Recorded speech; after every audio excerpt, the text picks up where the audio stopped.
Bismillahirrahmanirrahim. Assalamu alaikum wa rahmatullahi wa barakatuh. How are you, dear students? Hope you all will be fine.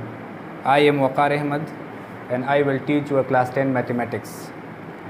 Class 10 mathematics اولنی یونټ چې کوم دی هغه په quadratic equation باندې مشتمل دی. د quadratic equation چې کوم objectives دي هغه ما تاسو ته لیکلي دي چې په هغې کې اولنی quadratic equation پیژندل دي چې quadratic equation څه ته ویل کېږي. دویم چې کوم دی دویم مین objective چې دی هغه solving quadratic equation by 3 methods. quadratic equation به موږ solve کوو په 3 methods باندې چې په هغې کې factorization method دی, completing square دی او quadratic formula ده.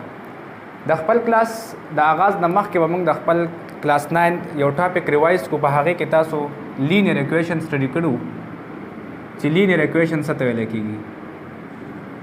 نو لینیر اکویشن تاسو وی چې کله زموږ سره په یو اکویشن کې په ویریبل باندې هایست پاور 1 راشي لکه فار ایگزامپل ax + b = 0 په یو اکویشن کې په ویریبل باندې هایست پاور 1 راشي نو هغې ته موږ لینیر اکویشن ویلو. اکویشن یو ته ځکه ویلو چې په دې کې څه دی ایکویلیټي ساین دی. او دغه شانتي تاسو په چپټر نمبر 7 کې بیا مختلف قسمه اکویشنز ویلو لکه 3x + 2 = 5 او د دې کې به تاسو د x هغه ویلیو معلوموله. نو داسې قسمه اکویشن تاسو په کلاس 9 چپټر نمبر 7 کې سټډي کړی دي. اوس چپټر نمبر 1 په کلاس 10 کې هغه کوادریټک اکویشن دی او کوادریټک اکویشن راځو چې کوادریټک اکویشن څه ته ویل کېږي. د کوادریټک اکویشن ډیفینیشن موږ په کتاب کې کتا سو ګورئ ا پالینومیل هیوینګ ډیګري 2 از کالډ کوادریټک اکویشن یا موږ وایو چې کوادریټک اکویشن چې کوم دی دا کوادریټک ورډ چې کوم دی د راوته دی د چانه د کوادریټم نه راوته دی. کوادریټم نه راوته دی او کوادریټم ویل کېږي ستا کوادریټم ویل کېږي سکویر ته. مطلب سره چې کله زموږ سره په یو اکویشن کې هایست پاور 2 راشي لکه ax² + bx + c = 0. اوس دې اکویشن د تاسو ګورئ دا ما د کوادریټک اکویشن هغه سټینډرډ فارم ولیکو. کدی کې تاسو ګورئ زموږ سره هایست پاور سره راغلی دی, هایست پاور بګې 2 راغلی دی. نو ځکه دی چې د کوادریټم نه وته دی او کوادریټم مطلب څه و هغه سکویر و. نو په دې کې تاسو ګورئ هایست پاور بګې څه هغه سکویر دی هغه 2 دی. نو دې ته موږ څه یو کوادریټک اکویشن وته دا زموږ سره د کوادریټک اکویشن هغه سټینډرډ فارم دی.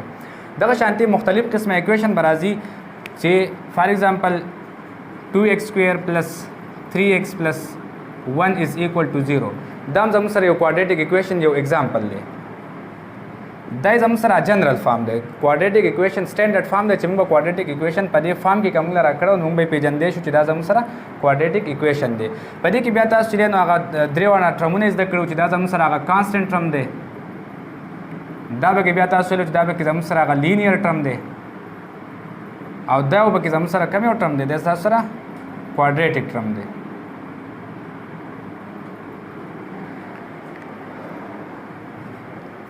نو په دې کې تاسو سره درې ټرمونه دي. تاسو ته ما وی چې په دې کې یو سره درې ټرم دي, یو کانسټنټ ټرم دی, یو لینیر ټرم دی, یو کوادریټک ټرم دی. په دې کې تاسو سره هغه درې نمبرز به هم راځي لکه a تاسو سره په دې کې دی 2, b د سره 3 دی او c د سره 1 دی. دا زموږ سره راغی کوادریټک اکویشن. د کوادریټک اکویشن که تاسو هغه ډیفینیشن په کتاب کې وګورئ نو په هغې کې موږ ته وایي چې ویر a is not equal to 0 مطلب دا دی چې په دې کې به د a په ځای باندې 0 نه راځي. یو اکویشن به راځي خو د a په ځای به پکې 0 نه راځي لکه په دې فارم کې به راځي څنګه چې تاسو ته ما ولیکو 1 به هم راتلی شي. مطلب داسې راغی. دا هم زموږ سره څه دی یو کوادریټک اکویشن دی. راځو کوادریټک اکویشن په مختلف میتھډ باندې سالو کوو.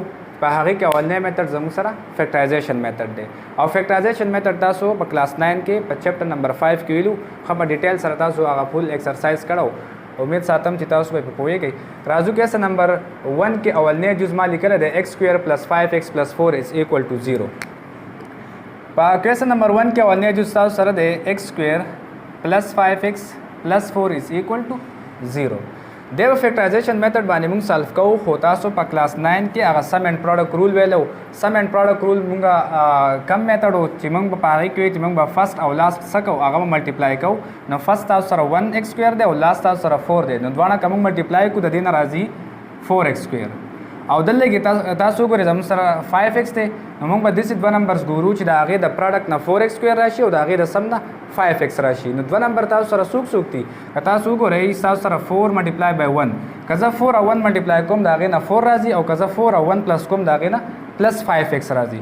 د دوانو سره چې دی نو ویریبل ولګوئ. ولې که موږ دا ویریبل دواړه ملټیپلای کوو د هغې نه ایکس سکویر جوړېږي او که دا دواړه ویریبل مطلب 4x او 1x پلس کوم د هغې نه پلس 5x راځي. اوس دا دواړه ویلیوز راواله دا 4x او 1x راواله او د چا په ځای به یې لګو د دې پلس 5x په ځای به یې لګو. نو ولیکم چې x سکویر د 5x په ځای باندې به زه ولیکم پلس 4x پلس 1x یا پلس x پلس 4 از ایکول ټو 0. بیا تاسو په کلاس 9 کې هغه ګروپینګ میتھډ ویلو چې په دې کې به موږ کامن اخلو. که تاسو په دې ځای کې وګورئ تاسو سره په دې ځای کې x کامن دی. که زه دلته کې x کامن والم د کامن مطلب دا دی که زه په دې کې یو داسې ټرم کامن اخلم یو داسې نمبر به کامن اخلم یو داسې ویریبل به کامن اخلم چې هغه په دې کې هغه پوره ډیوایډ کېږي مطلب دا ټرم هغه پوره ډیوایډ کوي.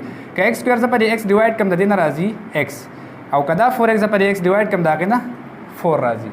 دغه شانتي موږ به تاسو په کلاس 9 کې لو چې کم ټرم دلته کې راغی هم دغه شانتي به په دې طرف ته به هغه شان ټرم راځي. لکه دلته کې وځي داسې نمبر کامن اخلم چې د سره یو شانتي راشي.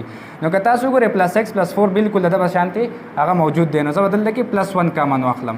نو تاسو دا پلس x راوالی په 1 ډیوایډ کړئ د دې نه x راځي او که 4 موږ راوالو په 1 ډیوایډ کړو د هغې نه دغه 4 راځي از ایکول ټو 0. بیا کله چې دا دوه ټرمونه یو شانتي شو د هغې نه بیا تاسو هغه 1 ټرم کامن راخلئ مطلب x پلس 4 به زه راولم د دې دواړو نه او پاتې شو ستاسو سره x پلس 1 از ایکول ټو 0. اوس دواړو ټرمونو ته که تاسو وګورئ په ایکول کې 0 دی نو د دواړو ټرمونو ته په ایکول کې 0 ولګوئ دا x هغه ویلیو معلوموو. نو موږ لیکو چې x پلس 4 ته په ایکول کې 0 ولګوو او د x پلس 1 ته په ایکول کې 0 ولګوو. نو x په تاسو سره سره شي دلته که موږ دا 4 ختمو نو یا سبټریکټ 4 بوت سایډ یا دا 4 دې طرف ته شفټ کړو x از ایکول ټو که دا 4 زه دې خوا راوړم دی به -4 شي. او دغه شانتې دلته که زه دا 1 ختموم نو سبټریکټ 1 بوت سایډ یا دا 1 دې طرف ته را شفټ کړو x از ایکول ټو -1. دا تاسو سره چې د x هغه روټس معلوم شول. سلوشن ته دویم نوم څه ویلی کېږي روټس. نو سلوشن سیټ زموږ سره سره راغی s تاسو سره راغی -4 او -1. دا تاسو سره د دې کوېسچن هغه آنسر دی. دغه شانتي تاسو په کوېسچن نمبر 1 کې 5 نمبر جز دی چې هغه د کوادریټک اکویشن د دې سټینډرډ فارم نه چې دی هغه لږ مختلف دی. هغه ما لیکلی چې 3 × x² - 1 از ایکول ټو 4 × x + 1. اوس دا اکویشن چې دی به د ټول نه مخکې موږ سټینډرډ فارم ته اړو. سټینډرډ فارم تاسو وي چې هغه ax² + bx + c از ایکول ټو 0. دې فارم ته به چې دی د هغه اکویشن واړو او بیا به د هغې نه پس صرف فیکټرایزیشن میتھډ باندې سالو کوو. نو زه لیکم چې 3 × x² - 1 is equal to 4 × x + 1. دا 3 که تاسو ګورئ دې او ټرم ته په ملټیپلیکیشن کې نو 3 × 1x² نه به څه راشي 3x² او 3 × -1 نه به راشي -3. دغه شانتي دا 4 دته په ملټیپلیکیشن کې نو 4 × 1x نه به راشي 4x او 4 × 1 نه به راشي 4. اوس دا ټرم چې کوم دی دا زموږ سره کوادریټک ټرم دی. د کوادریټک ټرم پسې به دا ټول لینیر ټرم او کانسټنټ ټرم چې دی او پسې راوړو چې دی زموږ سره د کوادریټک اکویشن هغه سټینډرډ فارم ته جوړ شي. نو زه به ولیکم چې 3x² -3 په خپل ځای او دا 4 چې زه راوړم دی به څه شي -4x او دا +4 چې دې طرف ته راوړم دی به هم -4 شي از ایکول ټو دلته کې څه پاتې شو دلته کې هېڅ هم پاتې نه شو. نو دلته کې به تاسو لیکئ 0 لیکئ. ولې که دلته کې زه څه ونه لیکم نو دی بیا زموږ سره هغه اکویشن هغه سټینډرډ فارم ته هم نه جوړېږي مطلب دی یو اکویشن نه دی بیا رایټ سایډ ته به خامخا څه ویلیو وي. بیا 3x² دلته کې -4x په خپل ځای باندې او د -3 او د -4 نه به راشي -7 از ایکول ټو 0. اوس که تاسو ګورئ بیا هغه فیکټرایزیشن میتھډ باندې زه سالو کوم خو د ټول نه مخکې سټینډرډ فارم ته جوړولو او سټینډرډ فارم ته دی جوړ شو. اوس هغه سم اینډ پروډکټ رول راوالی په هغې میتھډ باندې دی سالو کوو. په هغې کې موږ څه وایو چې فرسټ او لاست ملټیپلای کوو. نو فرسټ او لاست څوک چې 3 × -7 د دې نه څه راځي -21x² او دلته کې څوک دی -4x. نو دوه نمبرز به ګورو چې د هغې د پروډکټ نه -21x² راشي او د هغې د سم نه -4x راشي. نو دوه نمبر زموږ سره څه کېدی شي که تاسو دوه نمبر وګورئ ملټیپلای کړئ نو هغه 21 نو 7 × 3 که تاسو وګورئ 21 راځي او د 7 نه چې 3 ماینس کوم د هغې نه 4 راځي. خو ګورو ساین ته چې 7 × 3 د دواړو سره به ولګو x او د یو نمبر سره به زه اوس ماینس لګوم د یو سره به پازیټیو ساین لګوم. ولې دلته کې ماله -4 پکار دی. که زه د 3 سره ماینس لګوم د هغې نه +4 راځي خو که زه د 7 سره ماینس ولګوم او د ده سره پلس ساین ولګوم د هغې نه بیا راځي -4x. اوس دا دواړه ټرمونه راواله او د چا په ځای به ولګو د -4x په ځای به ولیکو. نو موږ به ولیکو چې 3x² د -4x په ځای به څه ولیکم -7x + 3x او ماینس 7 از ایکول ټو 0. بیا کامن واخلئ دې کې به ستاسو سره کامن راشي x پاتې به شي څوک 3x ماینس 7 او دلته کې که تاسو ګورئ دا ټرم د سره یو شانتې دی بالکل نو پلس 1 کامن اخلو نو دلته کې پاتې شي 3x ماینس 7 از ایکول ټو 0. بیا د 3x ماینس 7 نه به چې دی نو یو سوالو یو به ترې کامن راواخلو د 3x ماینس 7 نه به یو راوالو او ستاسو سره بل پاتې شو x پلس 1 is equal to 0. دوانو ټرمونو ته په ایکول کې 0 لګاو نو 3x ماینس 7 ته په ایکول کې 0 لګاو او x پلس 1 ته په ایکول کې 0 لګاو. دلته کې به ستاسو سره 3x is equal to پلس 7 بشي او یا x موږ معلومو نو سب ډیوایډ 3 بوث سایډ یا دا 3 دې طرف ته را شفت کړه نو x is equal to 7 ډیوایډ بای 3 د x یو ویلیو تاسو معلومه شو. دغه شانتې که زه دلته کې د x ویلیو معلوموم نو x is equal to یا سبټریکټ 1 بوث سایډ یا دا 1 چې دې طرف ته راوړو نو x is equal to سره به راشي ماینس 1.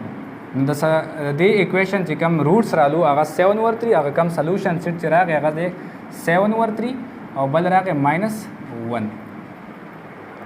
نو څنګه چې تاسو ته معلوم چې د کوادریټک اکویشن چې کوم هایست پاور دی د هغې مطابق به چې د هغې هغه روټس معلومیږي. نو که تاسو په کلاس 9 کې ویلو چې په لینیر اکویشن کې به زموږ سره د سلوشن سیټ چې هغه به 1 راتلو او په کوادریټک اکویشن کې به زموږ سره سلوشن سیټ 2 راځي.